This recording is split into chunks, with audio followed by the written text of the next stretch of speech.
Hi everyone, it's Argo. Welcome back to my channel, The Realm of Literature. আজকে আমরা middle English literature সবথেকে most important পার্টটা করতে যাচ্ছি, সেটা হচ্ছে এভরিথিং অ্যাবাউট জফরে চসার। জফরে চসারের সম্পর্কে যদি বলতে হয়, তার জন্য একটা ভিডিও যথেষ্ট নয়, সেই জন্য হয়তো তাকে ফাদার অফ ইংলিশ লিটারেচার বলা হয়। যাই হোক, কথা না বাড়িয়ে শুরু করা যাক। জফরে চসার 1342 অথবা 43 সালে প্রবাবলি সম্ভবত লন্ডনে জন্মগ্রহণ করেন। Died 25th October 1400 London. Importance: he was known as the father of English poetry. The Canterbury Tales is one of the greatest works in English literature. তাকে ফাদার অফ ইংলিশ পোয়েট্রি বলা হয়ে থাকে এবং Canterbury tales হচ্ছে তার সবথেকে গুরুত্বপূর্ণ work. He help to establish middle English as a literary language. তিনি মিডল ইংলিশকে লিটারারি ল্যাঙ্গুয়েজ হিসেবে এস্টাবলিশ করতে ভীষণ গুরুত্বপূর্ণ ভূমিকা পালন করেছিলেন। Professional life: he worked as a courtier, diplomat, civil servant and served 3 English kings: Edward III, Richard II, Henry IV. তার professional লাইফে কিন্তু তিনি কোর্টিয়ার, ডিপ্লোম্যাট, সিভিল সার্ভেন্ট হিসেবে কাজ করেছেন এবং তিনি 3 জন রাজার আন্ডারে কিন্তু সার্ভ করেছিলেন। কি কারা তা সেগুলো: Edward III, Richard II and Henry IV। Characteristics of Chaucer's poetry: তার পোয়েট্রি ক্যারেক্টারিস্টিক্স কি ছিল? Great variety in subject matter, genre, tone, style. তার কবিতার subject matter, genre, tone, style এগুলোর অনেক ভ্যারাইটি লক্ষ্য করা যায়। It explores the complexities of human life and the search for a sensible existence. তার কবিতাগুলো সাধারণত হিউম্যান লাইফের জীবনে যে জটিলতা বা কমপ্লেক্সিটি এবং সার্চ ফর সেন্সিবল এক্সিস্টেন্স এবং যে কিভাবে সত্যিকারের জীবনযাপন এবং এক্সিস্টেন্স যে অস্তিত্ব এর যে ব্যাপারটা সেটা কিন্তু উঠে আসে। মেজর থিমস কি? Love, both earthly and divine, human nature, morality, religion, philosophical questions, relationship between human beings and God, এগুলো তার কবিতার মেজর থিমস ছিল। হিউমার মানে হাস্যরস। He combines humor with serious philosophical reflection. তিনি কিন্তু হিউমারকে সিরিয়াস ফিলোসফিক্যাল মানে দার্শনিক যে প্রতিফলন সেটার সঙ্গে কিন্তু দারুণভাবে কম্বাইন করেছিলেন। He uses wit, irony and tolerance to portray people. তিনি মানুষকে পোর্ট্রে করার জন্য উইট, আইরনি, টলারেন্স এগুলো ইউজ করতেন। ক্যারেক্টারিস্টিক্স এর মধ্যে treatment of love, presents different forms of love. কি ফর্ম তিনি দেখিয়েছেন তার কবিতায়? লাস্টফুল আর ফিজিক্যাল লাভ, স্পিরিচুয়াল লাভ, দুই টাইপের লাভই কিন্তু তিনি দেখিয়েছেন। View of humanity: he portrays human frailties, follies, weaknesses, nobility. তিনি মানুষের ফ্রেইলটি, ফলিজ, উইকনেস এবং নোবেলিটি কিন্তু দেখিয়েছেন। He gives realistic and entertaining pictures of medieval society. তিনি কিন্তু মধ্যযুগে যে সমাজের যে এন্টারটেইনিং এবং রিয়েলিস্টিক যে পিকচার সেটা কিন্তু তুলে ধরেছেন। লিটারারি সিগনিফিকেন্স কি ছিল? He was the master of realistic characterisation, also an excellent story teller. তিনি একজন এক্সিলেন্ট স্টোরি টেলার অবশ্যই ছিলেন এবং রিয়েলিস্টিক ক্যারেক্টারাইজেশন কিভাবে করতে তার কাছ থেকে লোকে শেখা উচিত সেই সময়কার। He blends entertainment with moral and philosophical insight. তিনি এন্টারটেইনমেন্টকে মোরাল আর ফিলোসফিক্যাল ইনসাইটের সঙ্গে কিন্তু কম্বাইন করেছেন বা ব্লেন্ড করেছেন। He was one of the most influential poets in English literature. English literature most influential poet হিসেবে তাকে জানা যায়। Course is the father of English literature. Family ব্যাকগ্রাউন্ডে কি মধ্যে কি পড়ছে? Chaucer came from prosperous middle class English family closely connected with London and the royal court.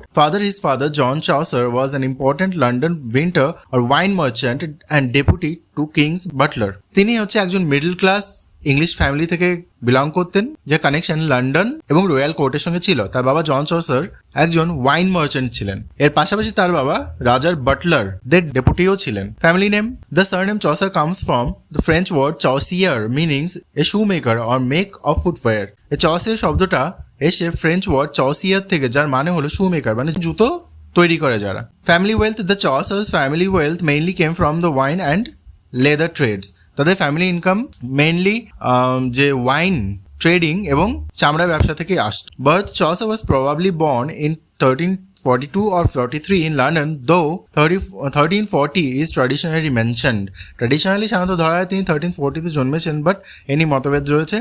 Education: no records survive, but he became fluent in Middle English, French, Latin, Italian and was well read in classical and contemporary literature. তিনি এতগুলো language জানতেন এবং classical আর contemporary লিটারেচারে একদম ভীষণ fluent হয়ে উঠেছিলেন। কোন কোন ভাষায়? Middle English, French, Latin, Italian এগুলো। নেক্সট কি বলছে? First recorded appearance 1357. Chaucer served in the household of Elizabeth, Countess of Ulster, receiving a courtly education and valuable social connection. Chaucer কিন্তু এলিজাবেথের হাউসহোল্ডে কাজ করতেন এবং যে এলিজাবেথ ছিলেন কাউন্টেস অফ আলস্টার এবং সেখান থেকে তার যে কোর্টলি এডুকেশন বা রয়্যাল যেটা ব্যাপারটা অ্যান্ড ভ্যালুয়েবল সোশ্যাল কানেকশন তৈরি হয়েছিল। Military career 1359 he joined Edward III's army in France and was captured during the siege of Reims and was later ransomed by the king.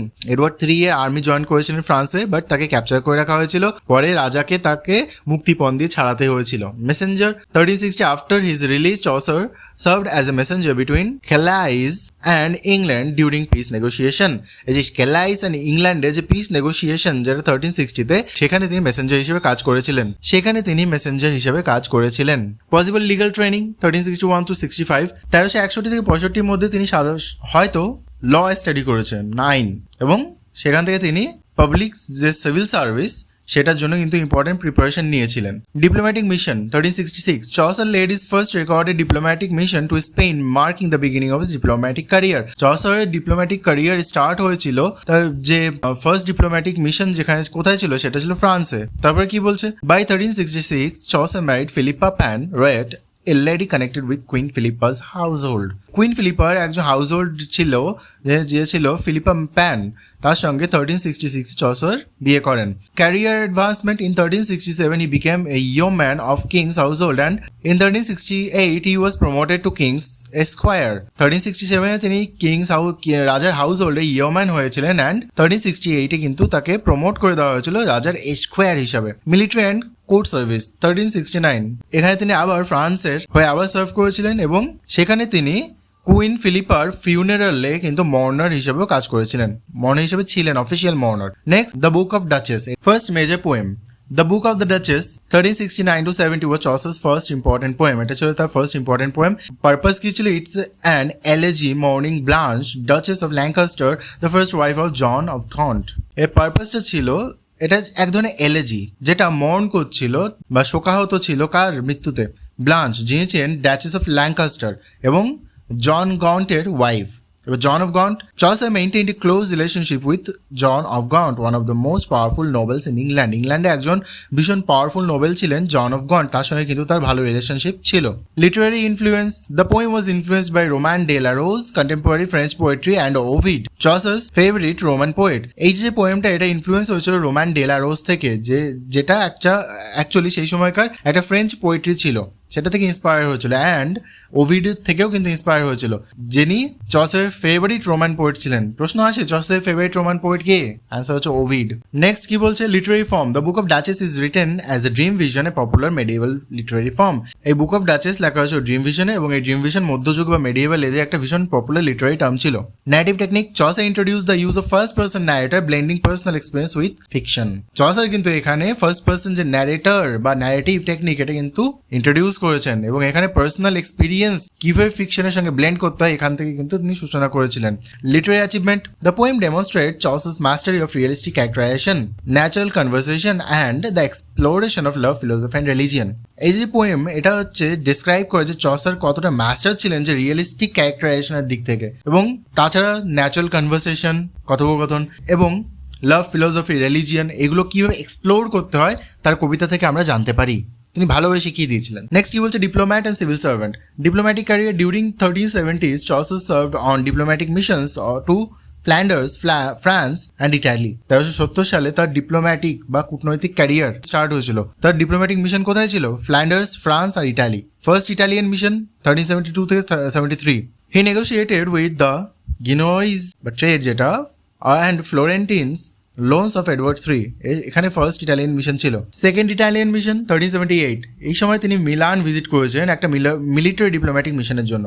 Royal reward, Chaucer and Philippa received generous financial grants from Edward III and John of Gaunt. John of Gaunt এবং Edward III থেকে কিন্তু এই সময় Chaucer আর Philippa financial grant পেয়েছিল। Resident in office 1374। He received a rent-free house at Aldgate and became controller of the customs at the port of London. 1374-এ তিনি একটা রেন্ট ফ্রি, মানে ভাড়াহীন, যাতে তার ফেয়ার বা ভাড়া দিতে হতো না, এই ধরনের হাউস কোথায় পেয়েছেন? অ্যাল্ডগেটে। এবং পরে যে লন্ডন যে পোর্ট বা বন্দর, এর কাস্টমের কন্ট্রোলার অফ কাস্টমস তিনি হয়েছিলেন। Additional income, he receive 2 warships and large fine payment. 1375-এ তিনি 2টো ওয়ারশিপ পেয়েছিলেন, and 1376-এ একটা লার্জ পেমেন্ট পেয়েছিলেন। Richard II support in 1377 Richard II confirmed Chaucer office and annuities. 1377-এ রিচার্ড II চসারকে অফিস এবং অ্যানুইটি ইত্যাদি প্রদান করেছিলেন। Italian influence. In Italy Chaucer was influenced by Dante, Petrarch and Boccaccio. ইটালিতে চসার কাদের দ্বারা ইনফ্লুয়েন্স হয়েছিলেন? দান্তে, পেত্রার্ক, বোকাশিও এদের দ্বারা।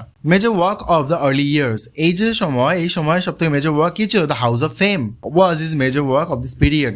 লিটারারি ফর্ম কি ছিল? It is an unfinished dream vision poem over 2000 line. এটা 2000 লাইনে একটা আনফিনিশড পোয়েম ছিল, এটা কমপ্লিট হয়নি। Poetic features.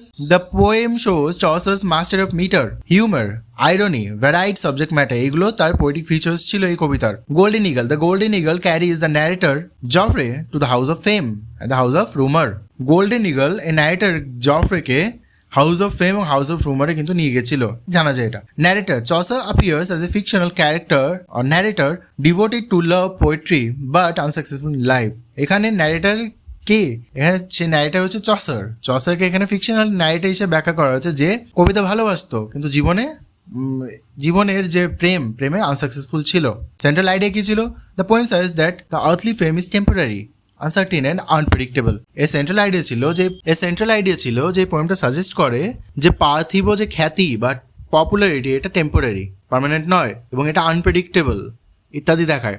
তো আজকে আমরা চসারের যে আর্লি লাইফ এবং আর্লি ইয়ার্সের যে ইম্পর্টেন্ট ওয়ার্ক, তার যে ব্যাকগ্রাউন্ড, সে কীভাবে কী করছে, তার বিভিন্ন মিশনস, এগুলো কমপ্লিট করলাম। এরপরে তার মিডল ইয়ার্সে এবং লেট ইয়ার্সে তার যে ইম্পর্টেন্ট ওয়ার্কগুলো আছে সেইগুলো আমরা একে একে দেখবো। সো যদি ভিডিওটা ভালো লেগে থাকে তাহলে চ্যানেলটাকে সাবস্ক্রাইব করবে, ভিডিওটাকে লাইক, শেয়ার, কমেন্ট করবে, এবং আমি ডিসক্রিপশনে পুরো প্লেলিস্টের লিঙ্কটা দিয়ে দেবো। আগের সিরিজগুলো প্রথম থেকে কমপ্লিট করো, এটা খুব ইম্পর্ট্যান্ট একটা series. So thank you so much. Stay tuned for the next part of Geoffrey Chaucer. Thank you so much.